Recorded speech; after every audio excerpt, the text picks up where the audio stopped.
Baik, Assalamualaikum warahmatullahi wabarakatuh. Waalaikumsalam warahmatullahi wabarakatuh. Oke.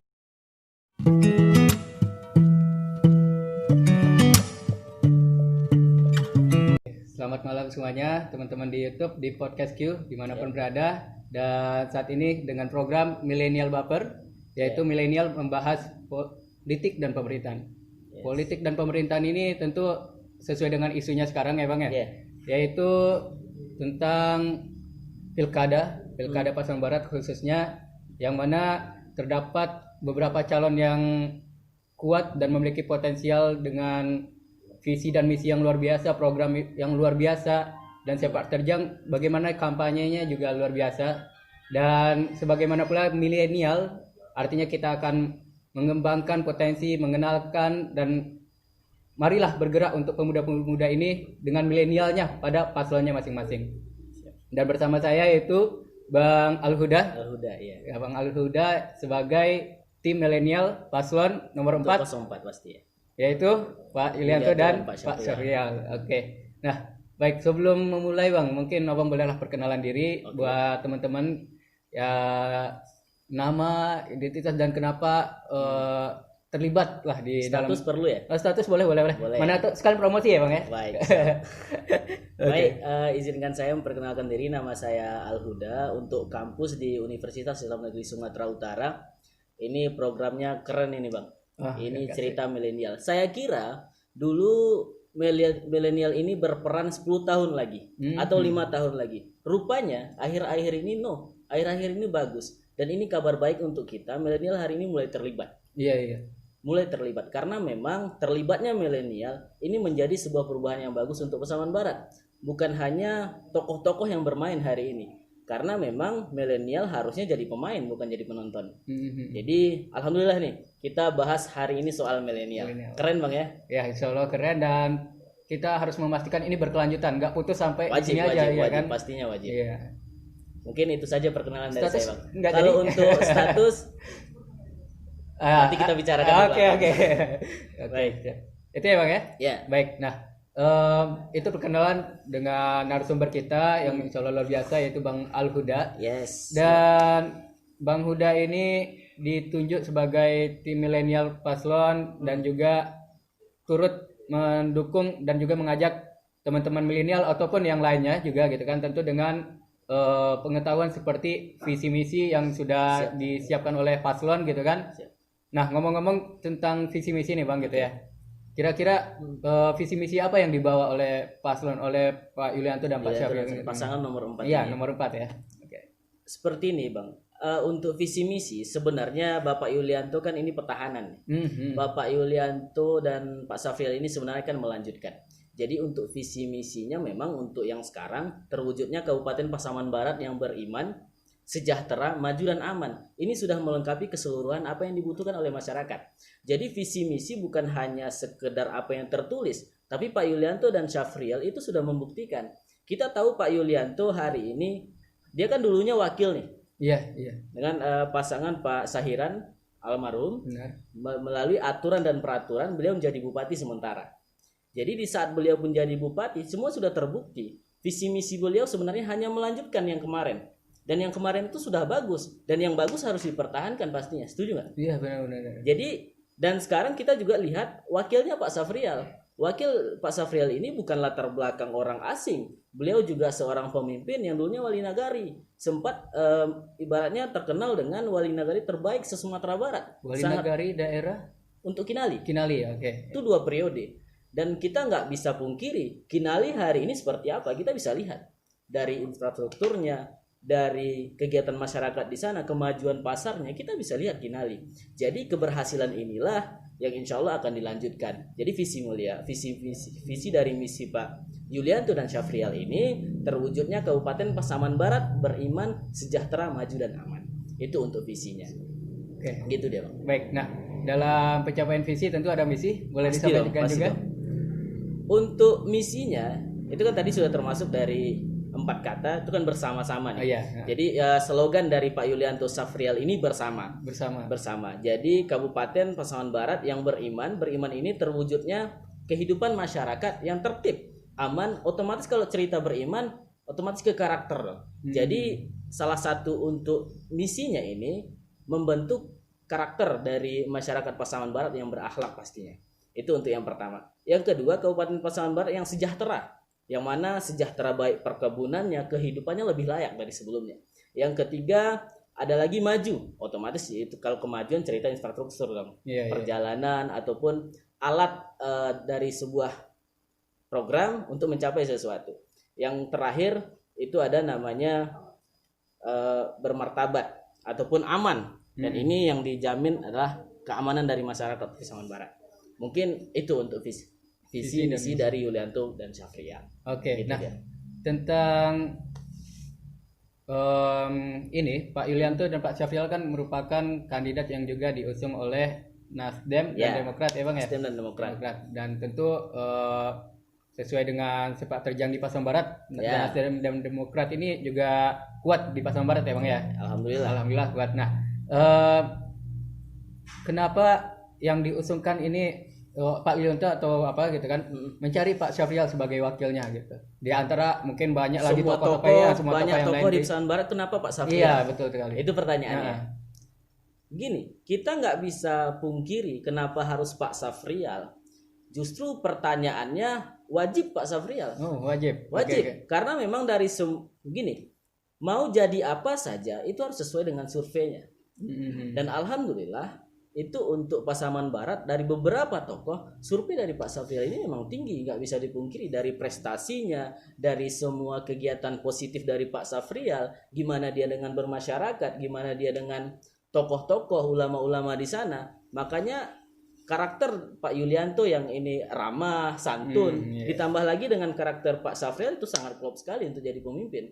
Jadi kita kan mengira bupati dan wakil bupati biasanya kan ada cekcok-cekcok nih. Iya. Tapi inilah yang kita cari chemistry-nya. Karena memang kalau bupati dan wakil bupatinya tidak baik, yang dirugikan masyarakat.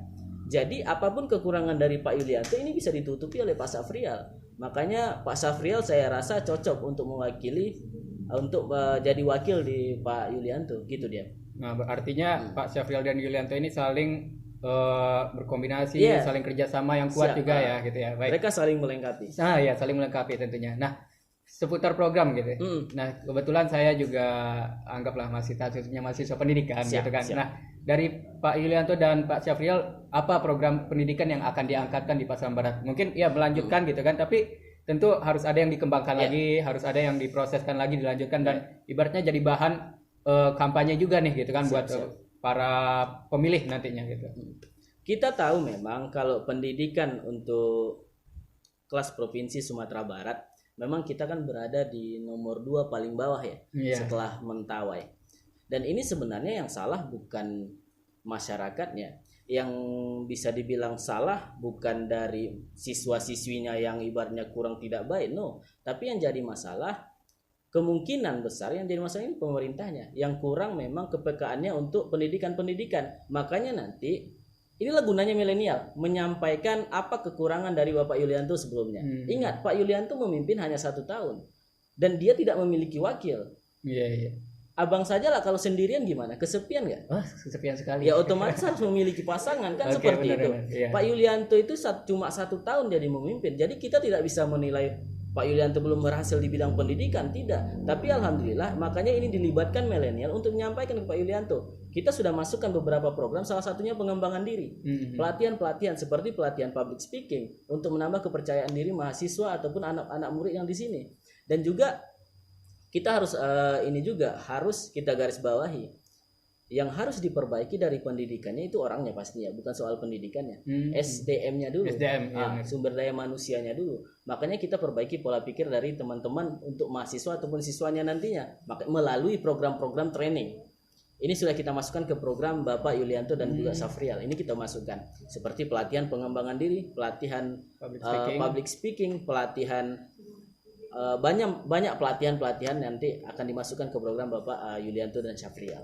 Itu dia kira-kira. Baik, untuk di bidang pendidikan. Nah, ini masih bidang pendidikan juga nih. Ada yang anggaplah beberapa waktu lalu ketika Bapak juga menjabat ada demonstrasi seperti misalnya masalah beasiswa.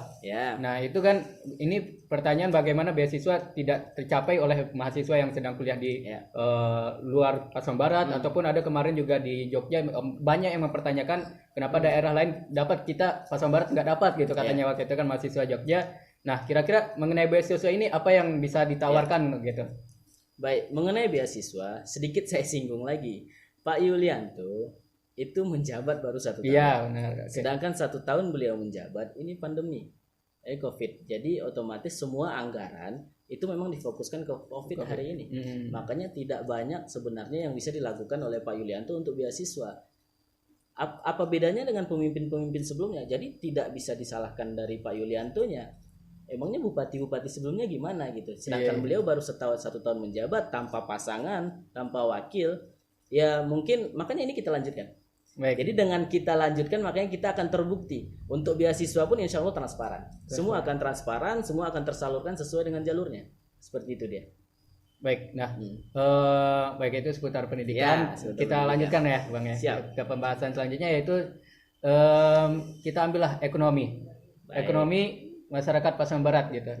Kira-kira program ekonomi yang akan diangkatkan oleh tim Yes ya, tim Yes ya. Yulianto and Syafrial ini apa gitu? Kalau untuk di bidang ekonomi, Pasaman Barat kan kaya dengan lautnya, kaya dengan hasil buminya, kaya. Mungkin ini bisa ditingkatkan lagi. Seperti tadi siang kan itu panen raya di Talu di Talamau. Banyak kegiatan-kegiatan positif yang bisa menunjang ekonomi, terutama kita milenial ataupun juga kita menyarankan ke Pak Yulianto fokus ke UMKM-nya juga. Karena memang bagaimanapun UMKM adalah penggerak ekonomi Indonesia, bahkan bukan hanya Pasaman Barat, bukan hanya provinsi, tapi juga penggerak untuk di Indonesia. Makanya nanti kita fokusnya ke UMKM, Bang. Kita fokusnya ke UMKM. Kalau khusus pandemi, karena hari ini pandemi, itu kan sudah ada dana dari Presiden untuk UMKM masyarakat Indonesia yang terkena pandemi. Iya, terdampak. Karena kebetulan juga beberapa teman atau keluarga mungkin di antara kita gitu kan, ada yang karena pandemi ini mereka buka usaha gitu. Mereka buka usaha dan anggaplah berkah dari pandemi dan buka usaha, dan tentu mereka butuh modal juga gitu kan, butuh masukan juga biar bisa mengembangkan usahanya gitu kan. Dan selanjutnya tentang ekonomi ini gitu, yang kita kebetulan mau tanya dulu, Pasaman Barat ini mata pencarian pokoknya itu apa? Terkenal dengan apa gitu? Ya, kau udah tahu. Kita nggak bisa ke lain hal-hal lain lagi karena memang Pasaman Barat terkenal dengan sawitnya, itu udah pasti. Sawit. Jadi nanti yang diperbaiki yang pertama baik tentang birokrasinya, baik tentang efek ke masyarakat sekitarnya, ibaratnya dengan adanya PTA, PTB, PTC, apa sih keterlibatan masyarakat untuk perusahaan itu. Jadi nanti bisa jadi seperti beberapa PT memang itu kan memanfaatkan masyarakat sekitarnya. Jadi ini berefek ke mereka gitu. Makanya ini yang harus kita tingkatkan lagi sebenarnya, Bang. Artinya dengan mata pencarian yang dikenal orang Pasaman Barat nih punya banyak sawit, punya pekerjaannya punya kebun sawit lah gitu ya. Kita punya kebun sawit. Dan itu harus dikenalkan terus gitu ya, jangan sampai hilangkan gitu kan. Itu identitas Pasaman Barat, apalagi di Simpang 4 tugunya sawit sekarang kan. Ganti. Siapa yang ganti? Oke. Nah, itu tentang ekonomi, Bang. Kita lanjutkan lagi. Nah, tentang milenial lah. Siap, milenial, pemuda. Ya, tentang milenial ini yang mana milenial itu kalau pemuda itu kan dari UNESCO itu umur 18 sampai 35.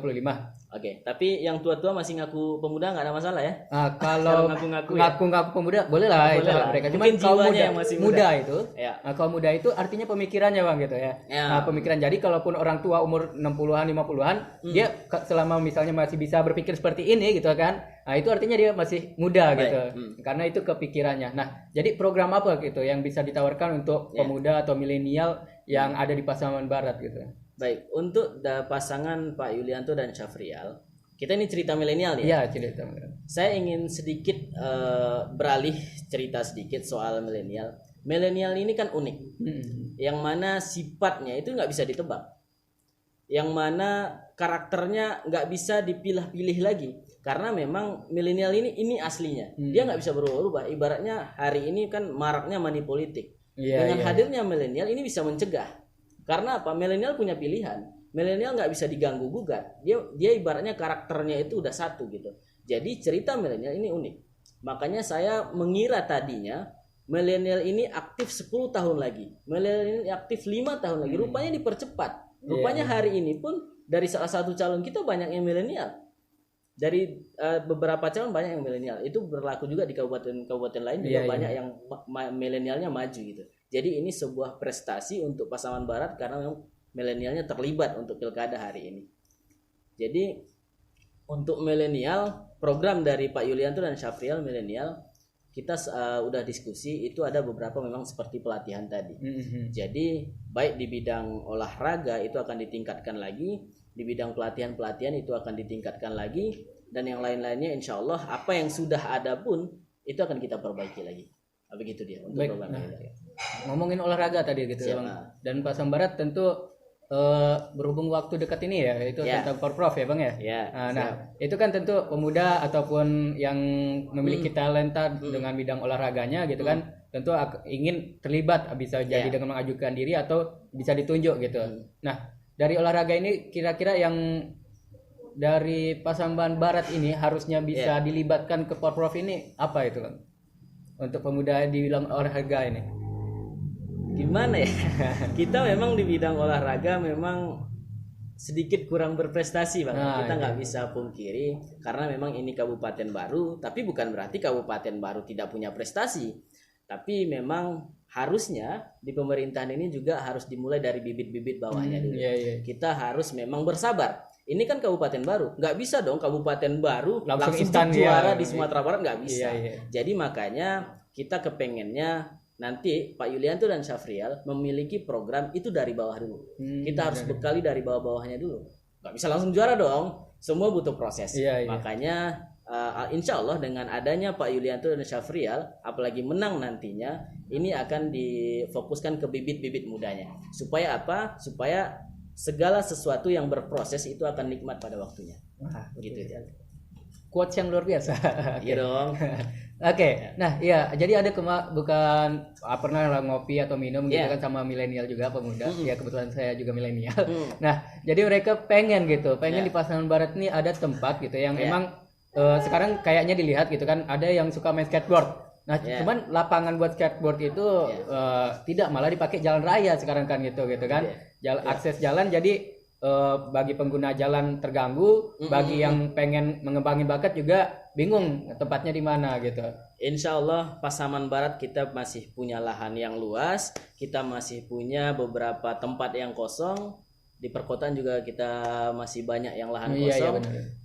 Insya Allah lah, yang abang pertanyakan segera dijawab oleh Yulianto Syafrial segera menang nanti. Oke, siap. Gitu. Berarti harus tunggu menang dulu dong? Harus dong. Oke. Karena gini, cerita pemerintah itu cerita keputusan. Silakan. Kalau kurang manisnya kita Oke, siap. Aman. Ya. Saya boleh minum ini? Boleh tentu, ya? Boleh, tuan rumah kan. Baik, gimana tadi? Tentang tempat untuk milenial gitu kan. Jadi kita masih punya banyak lahan, kita masih punya banyak tempat yang insya Allah bisa dibuat untuk yang abang pertanyakan tadi. Karena ini cerita pemerintahan, jadi kita tidak bisa. Makanya Pak Yulianto dan Syafrial, setiap kampanye dia tidak pernah berjanji. Tapi dia selalu bilang, setelah saya duduk nanti inilah yang akan dilakukan. Tapi kita nggak janji gitu, kita nggak pernah mengumbar janji. Karena apa? Ngapain janji? Bukti sudah ada kok sebelumnya. Kita tinggal melanjutkan. Ngapain hari ini kita merangkai kata-kata yang indah untuk janji lagi? Nggak perlu. Karena memang sebelumnya beliau sudah berbuat. Saya sedikit ini menyampaikan Bang, prestasi-prestasi dari Pak Yulianto yang dia masih 1 tahun. Ingat, masih 1 tahun tanpa pasangan. Abang udah berapa tahun nggak punya pasangan? Dari lahir. Dari lahir nggak punya pasangan, makanya seperti ini gitu. Mungkin kita ada sedikit galau, bener ya? Makanya dengan kesendirian Pak Yulianto, beliau sudah banyak prestasi. Contohnya beliau untuk Teluk Tapang. Siapa yang bisa pungkiri Teluk Tapang? Yang kedua juga ada Rumah Petontang. Yang dulunya bupati-bupati sebelumnya kemana gitu? Beliau baru 1 tahun. Ingat, baru 1 tahun sudah berbuat. Yang ketiga ada lagi jembatan Tanjung Pangkal ya. Jembatan Tanjung Pangkal. Oh iya, Tanjung Pangkal yang baru ini. Baru 1 iya. tahun. Bupati sebelumnya kemana? Ada lagi panen raya, oke lah. Perbaikan jalan masih banyak lah. Jadi banyak hal yang sudah dilakukan oleh Pak Yulianto yang memang dia tidak perlu umbar-umbar, tapi masyarakat sudah merasakan. Jadi mengenai visi misi ini sebenarnya penting. Kata siapa nggak penting? Ini penting. Tapi beliau sudah melakukan loh. Jadi beliau sudah melakukan dulu baru berbicara. Bukan hanya berbicara lalu melupakan, tidak. Tapi beliau sudah membuktikan sebelumnya.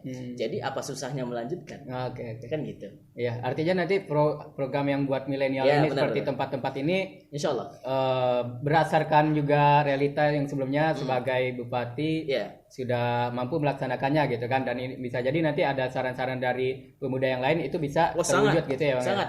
Mungkin kalau Abang tanya ke teman-teman milenial lainnya, mahasiswa-mahasiswa lainnya, itu rumah dinas terbuka 24 jam. Iya. Abang mau kapan saja datang, Bapak terima. Mungkin Abang sudah merasakan. Ya sudah. Oke. Berarti pilihan kita lanjutkan pastinya. Oke. Nah, iya, itu kan sebagai bupati. Ya, benar. Tapi masyarakat juga lihat sepak terjang ketika sebagai wakil bupati. Benar. Nah, sebagai wakil bupati ini apa yang dari tadi kan Abang menyampaikan 1 tahun sebagai bupati. Nah, sebagai wakil bupati itu apa gitu? Yang program yang dikerjakan juga visi misinya kan berdua nih sama Pak Syairan gitu kan, almarhum. Dan apa yang sudah dikerjakan gitu? Karena gini, kita nggak bisa pungkiri yang namanya pemain utama dengan pemain cadangan itu berbeda. Iya. Jadi di saat artinya Pak Yulianto waktu itu cadangan berarti? Bukan berarti cadangan, tapi pendamping. Pendamping. Yang namanya pendamping otomatis pendorong dong. Bukan Iya. beliau yang maju dong. Iya. Jadi walaupun banyak kegiatan Pak Yulianto ibaratnya semasa jadi wakil, itu bukan berarti semuanya prestasi dari bupati, tapi beliau di belakang. Ingat, beliau di samping bukan di depan. Yang di depan adalah bupatinya. Jadi kalau ibaratnya prestasi belum terlihat itu hal-hal wajar, sah-sah saja. Baik. Kapan terlihatnya Bang? Baru 1 tahun. Jadi beliau begitu terlihat, beliau langsung membuktikan dengan prestasi-prestasinya. Jadi kita ibaratkan ini sebuah pertandingan. Beda nggak pemain inti dengan pemain cadangan? Bukan berarti wakilnya cadangan, bukan begitu. Tapi di saat pemain intinya bermain, masa kita komen? Iya. Tapi di saat pemainnya lelah, salah nggak digantikan? Ya sudah, berarti di saat dia dikasih panggung, dia langsung membuktikan. Benar. Artinya masyarakat pun udah bisa menilai lah gitu ya. Menilai. Ini realitanya, ini sepak terjangnya, silakan gitu kan, nilai gitu kan. Tapi kan paslon lain nggak punya kesempatan itu. Gimana? Paslon lain kan nggak punya kesempatan itu. Nggak, paslon lain nanti lah. Maksudnya seperti ini. Nah, kita masuk ke masyarakat yang akan memilihnya gitu ya. Benar. Nah, ibaratnya apa yang diunggulkan oleh Yulianto selain 1 tahun sebelum ini gitu kan, selain 1 tahun sebelum ini dibandingkan dengan paslon yang lain. Baik. Gitu. Gini, milenial hari ini kan semua pintar-pintar, pastinya mereka pintar. Jadi mencalonkan diri menjadi bupati dan wakil bupati itu tidak perkara gampang. Jadi saya tidak menyatakan semua tidak baik. Bahkan saya justru salut dari semua calon, itu semua calon baik-baik. Kenapa baik-baik? Semua calon-calon itu bagus-bagus. Semua calon-calon sudah luar biasa. Dari mana luar biasanya? Karena mereka sudah melewati fasenya yang semua orang kepengen jadi bupati dan wakil bupati, banyak yang gugur sebelum pertempuran. Dan mereka adalah putra terbaik gitu ya. Mereka putra terbaik. Mereka tokoh-tokoh baik, mereka punya kompetensi, tapi mereka gugur. Berarti yang tidak gugur ini, yang masuk ke medan pertempuran itu sudah terbaik semua. Jadi dari semua calon 1 sampai 5 itu bagus semua. Tapi hari ini menjadi bupati dan wakil bupati bukan coba-coba. Iya benar. Menjadi bupati dan wakil bupati bukan hanya ambisi. Tapi ingat, ada yang dikorbankan oleh masyarakat. Semua berefek ke masyarakat. Jadi masyarakat hari ini harus pintar-pintar memilih. Siapa yang sudah berbukti berbuat. Bukan hanya pemain baru, maaf beribu maaf. Kita tidak menyalahkan pemain baru ikut bertempur, tidak. Tapi kita kepengen apa sih yang dibutuhkan masyarakat. Apa sih yang diinginkan masyarakat. Dan kita tidak bisa pungkiri, Yulianto dan Syafrial itu terkenal dengan santunnya. Mereka ramah, mereka mengayomi masyarakat. Dan saya juga berpesan, hari ini, pilkada hari ini bukan cerita suku. Pilkada hari ini bukan cerita ras. Pilkada hari ini bukan cerita kelompok. Cerita hari ini bukan cerita bahasa no. Tapi pilkada hari ini cerita Pasaman Barat. Kita cerita Pasaman Barat. Ayolah kita dewasa. Karena gini, di setiap daerah yang masih menceritakan ras, yang masih menceritakan bahasa, yang masih menceritakan kelompok, saya jamin itu nggak akan maju. Karena apa? Mereka jauh tertinggal. Jadi teman-teman sekalian, masyarakat sekalian, saya ingin sampaikan, hari ini kita memilih Pasaman Barat, bukan memilih suku, bukan memilih bahasa, bukan memilih kelompok, tapi kita memilih Pasaman Barat. Mungkin itu dia. Baik, nah ngomongin tentang apa ya, suku tadi gitu. Siap. Kan. Nah, ini mau mengkaitkan gitu kan. Jadi boleh. Ini abang yang Pajeng, kepikiran ya gitu. Yuk, ya. Nah, kebetulan bukan kebetulan sih, gimana ya? Pak Yulianto kan orang Jawa nih ya. Yes. Kelahiran Banyumas. Tapi itu harus garis bawahi, Pak Yulianto orang Jawa ya? No. Dia KTP Pasaman Barat. Iya, KTP Pasaman Barat, tapi kelahiran boleh, ya. Di Jawa ya, kelahiran Jawa. Nah, kira-kira itu jadi beban nggak gitu buat Pak Yulianto atau buat timnya gitu dengan masyarakat Pasaman Barat yang sukunya dominan adalah Minang dan Mandailing kan gitu ya. Minang mungkin daerah selatan dan Mandailing daerah utara gitu kan. Nah, itu jadi beban nggak atau sudah ada solusinya juga belum gitu? Pak Yulianto lahir di Banyumas jadi beban nggak? Salah. Pak Yulianto lahir di Jawa, lahir di Banyumas itu bukan jadi beban, itu jadi keunggulan.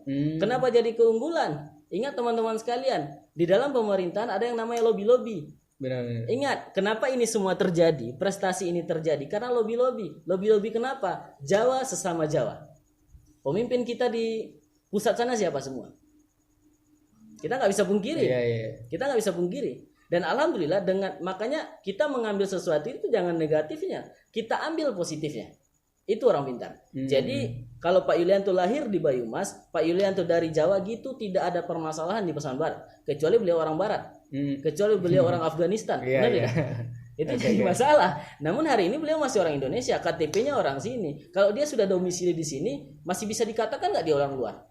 Nggak bisa. Dia sekarang orang Pasaman Barat. Dia orang Pasaman Barat dan karirnya dari dulu berbakti untuk Pasaman Barat. Jadi kalau ada yang masih mempermasalahkan ras, mempermasalahkan suku, maaf kita tidak akan maju. Jadi kekurangan Pak Yulianto yang dianggap orang bagi kami kelebihan. Oke, seperti itu. Nah, seperti itu ya Bang ya. Nah, ini kan masyarakat yang memilih nih. Ya. Masyarakat ini kan emang bagi kita gitu kan yang kadang pakai nggak megang HP aja berapa menit itu jadi nggak bisa hidup kayaknya. Tapi buat orang-orang masyarakat gitu kan yang tua atau yang dia kerja di rumah atau mungkin yang suka ngopi gitu kan, tapi ketika diskusi itu mereka itu jadikan pertimbangan loh gitu buat memilih gitu ya. Karena awak lah gadang di Pasaman Barat gitu kan, awak orang Minang gitu kan, Mandailing gitu kan. Nah, tapi dipimpin oleh orang Jawa itu gimana gitu? Bagi kita itu tidak masalah. Berarti untuk masyarakat itu aman aja gitu sebenarnya. Aman saja. Bagi kita itu aman saja. Makanya ini peran milenial untuk meyakinkan ke masyarakat, door to door, ke rumah ke rumah. Itu kita meyakinkan lagi. Itu gunanya kampanye. Jadi hal-hal yang berbau seperti itu kita jauhkan. Hal-hal yang berbau seperti itu kita luruskan. Jadi ada di media sosial saling jatuh menjatuhkan. Itu kan sebenarnya budaya yang tertinggal. Itu sebenarnya kekurangan bahan. Makanya saya sampaikan, maju menjadi kandidat bupati, calon bupati ataupun wakil bupati bukan coba-coba. Karena apa? Ini pertempuran ideologi, ini pertempuran wawasan, ini pertempuran bukti kerja nyata. Jadi saran saya, kita kesampingkan lah. Soal beliau lahir di Banyumas, abang lahir di mana? Di Bogor. Abang saja lahir di Bogor, membahas Pasaman Barat. Apa bedanya dengan beliau? Benar. Jadi hari ini kita kesampingkan. Abang lahir di Bogor, mungkin saya lahir di Medan, nggak ada masalah. Kita hari ini cerita Pasaman Barat, KTP kita Pasaman Barat. Dan syarat pencalonan juga, barang siapa yang lahir di Banyumas nggak boleh mencalon bupati kan nggak ada. Ya sudah, kita nggak melanggar. Selagi kita nggak melanggar, selagi kita berada di garis yang tepat, insya Allah kita benar. Karena itu kan politik identitas yang sebenarnya harus dihapuskan gitu. Wah, itu kalau kita ingin maju itu hilangkan. Iya, itu dihilangkan gitu. Dan sekarang gimana ya? Tiap pilkada itu jadi isu terus, tiap pilkada, pemilu gitu kan. Itu jadi isu, kalau nggak agama, suku gitu kan ya. Bahkan diisukan dengan mungkin bahasanya fitnah-fitnah lainnya gitu. Dan itu alasan kita kurang maju. Nah, iya itu deh. Dan itu yang mau kita basmi nanti. Abang mau jadi calon bupati? Sekarang belum terpikirkan. Janganlah, kan kelahiran Bogor. Iya, oke. Di Bogor aja nanti ya, pulang ke Bogor. Siap. Oke. Masa kelahiran Bogor nggak boleh memimpin Pasaman Barat? Iya. Mau jadi bupati? Belum sekarang. Ya, Oke. Nah, pertanyaan selanjutnya gitu ya. Ya. Ini udah 30 menit juga, mudah-mudahan bisa dilengkapi gitu ya. Karena cerita milenial nggak cukup 30 menit Bang. Iya, Kita nggak butuh cukup. 2 jam. Kopinya butuh 2 lagi nih, yuk. Iya. Oke, nah ini tentang teknologi di Pasaman Barat Ya, itu. teknologi. Yang mana mungkin dikaitkan juga ya, maaf juga itu Ya. dengan kondisi pandemi juga gitu. Ya. Dan kebetulan saya pernah baca juga itu di visi misinya juga di KPU waktu itu lihat gitu kan. Salah satu visi misi beberapa ada poinnya di situ tentang pandemi ini gitu, Ya. tentang corona ini gitu. Bagaimana Pak Yulianto juga sebagai bupati sebelumnya gitu kan juga sedang berusaha keras untuk mengurangi dampak-dampak yang terkena di pandemi ini gitu. Ya. Nah, kira-kira dari abang pribadi gitu atau dari timnya gitu kan, Ya. bagaimana penyelesaian pandemi ini gitu di Pasaman Barat? Untuk penyelesaian pandemi ini kita harus sadari bahwasanya yang terkena pandemi ini bukan hanya Pasaman Barat. Yang terkena pandemi ini bukan hanya Indonesia, tapi ini global. Tapi ini dunia. Jadi untuk penyelesaian pandemi butuh kesadaran dari masyarakat. Kita harus bersama-sama. Nggak bisa dong pemerintahnya bagus, pemerintahnya luar biasa, pemerintahnya pintar. Ini virus loh, ini bukan soal jalan raya, ini bukan soal birokrasi, tapi ini soal yang mungkin nggak terlihat sama kita. Ini penyakit gitu. Jadi kalau untuk membasmi dari corona ini ya banyak-banyak berdoa lah. Iya. Semua sudah kita lakukan, semua sudah kita usahakan. Bukan hanya kita yang berusaha, tapi Indonesia juga berusaha. Pak Jokowi juga berusaha. Jadi dari kita itu kesadaran dari masyarakatnya sendiri. Baik dalam masa kampanye hari ini kita harus untuk pakai masker, harus pakai hand sanitizer, kita harus mengikuti protokol-protokol kesehatan. Jadi kalau saran dari kita itu kita harus bersama-sama, membasminya harus sama-sama dan kesadaran dari masing-masing, nggak bisa sendiri. Karena memang kalau kesadaran hanya sendiri kita disentuh aja kita udah kena, walaupun kita sadar sendiri gitu. Jadi makanya harus butuh kesadaran dari masing-masing dan peran pemerintah mensosialisasikan ini ke daerah-daerah bahwasanya penyakit ini berbahaya, bahwasanya penyakit ini kita harus hati-hati gitu dia. Jadi harus bersama. Pertanyaan terakhir, Ya. Silakan abang untuk mempromosikan Pak Yulianto and Safrial kepada teman-teman penonton bisa milenial ataupun masyarakat seluruhnya. Baik. Memilih bupati dan wakil bupati hari ini mungkin insya Allah masyarakat sudah pintar pastinya. Mau mereka main money politik silakan ambil uangnya karena mungkin mereka lagi sedekah. Mereka lagi bagi-bagi sedekah. Nggak masalah ambil uangnya, namun pilihan tetap di hati. Tapi saya ingin sampaikan memilih pemimpin di Pasaman Barat bukan sekedar masalah suku, bukan hanya masalah bahasa, bukan hanya masalah kelompok, namun hari ini masalah Pasaman Barat. Dan memilih pemimpin di Pasaman Barat itu sebenarnya penderitaan. Kenapa penderitaan? Karena pemimpinnya harus menyelesaikan semua permasalahan ini. Dan yang bisa menyelesaikan permasalahan ini, insya Allah Yulianto Safrial jawabannya. Makanya masyarakat dan juga milenial wajib sebenarnya memilih Bapak Yulianto Safrial. Kenapa? Terbukti bekerja. Karena beliau terbukti dulu baru bicara. Bukan berbicara dulu langsung melupakan masyarakatnya. Mungkin itu saja dari saya. Oke, baik. Nah itu teman-teman seputar podcast bersama saya Muhammad Kyabdan Sulian dan saya Al-Huda dan silakan tonton di YouTube Podcast Q dan kerja sama dengan Milenial Baper, Milenial bahas politik dan pemerintahan serta Milenial bermanfaat yang mana kami juga akan mendukung gerakan anti politik uang. Siap. Baik, mungkin itu saja. Sekian, Assalamualaikum warahmatullahi wabarakatuh. Waalaikumsalam warahmatullahi wabarakatuh.